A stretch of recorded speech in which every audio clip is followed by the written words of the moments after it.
ગુજરાતીમાં કવિતા તો સાંભળી જ હશે, પણ ગણિતમાં કવિતા આ સાંભળીને તમને સર્વને નવાઈ લાગશે. જી હા, અમારા ગણિતના શિક્ષક શ્રી ધર્મેશ સરે ગણિતમાં કાવ્ય રજૂ કરી છે.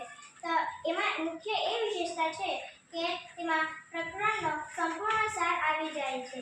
અહીં કેટલાક બાળકોએ કાવ્ય રજૂ કરી છે, તો તમે એને શાંતિથી સાંભળજો.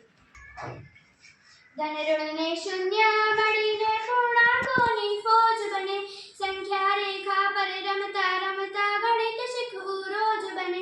જમણી બાજુ ધન સંખ્યાઓ કદમાં એ તો વધતી જાય, ડાબી બાજુ ઋણ સંખ્યાઓ 0 થી પણ ઘટતી જાય. સરખા ચિહ્નનો ભાઈ બહેન છે, સરવાળો એ કરાવી દે, મોટા ભાઈનું રાખવું માન, ચિહ્ન જવાબમાં એ જ રહે. જુદા ચિહ્નનો દુશ્મન જેવા બદબાકી જડ થઈ જાય, ચિહ્ન મૂકવામાં ભૂલ ન કરતા મોટા પદની જીત જ થાય. બે ધન સંખ્યા ભેગી થાય તો પ્લસમાં જ ઉત્તર આવે, બે ઋણ સંખ્યા ગુણાય તો એ પ્લસ થઈને મલકાવે. એક હોય ધન ને એક હોય ઋણ તો માઇનસનો સિક્કો ચાલે, ગુણાકાર કે ભાગાકારમાં એ જ દુનિયા આખી પાડે. કર્મ બદલાતો તો એ જવાબને બદલે, સરવાળા ગુણાકારનો એ નિયમ. જૂથ બનાવી ગણતરી કરો, જવાબ રહે એનો એ જ કાયમ. તટસ્થ સંખ્યા યાદ રાખજો, સરવાળામાં છે શૂન્ય ભાઈ, ગુણાકારમાં એક રાજા છે, ત્યારે ના ભૂલતા મારા ભાઈ.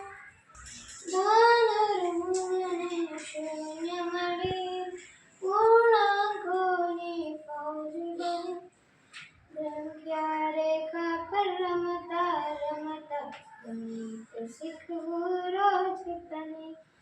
જમણી બાજુ ધન સંખ્યા કદમાં એ તો વધતી જાય, ડાબી બાજુ સંખ્યાઓ 0 થી પણ ઘટતી જાય.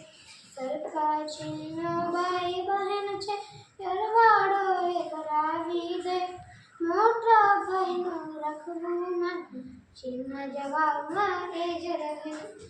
બે ધન સંખ્યા ભેગી થાય તો પ્લસમાં જ ઉત્તર આવે, બે ઋણ સંખ્યા ગુણાય તો એ પ્લસ થઈને મલકાવે.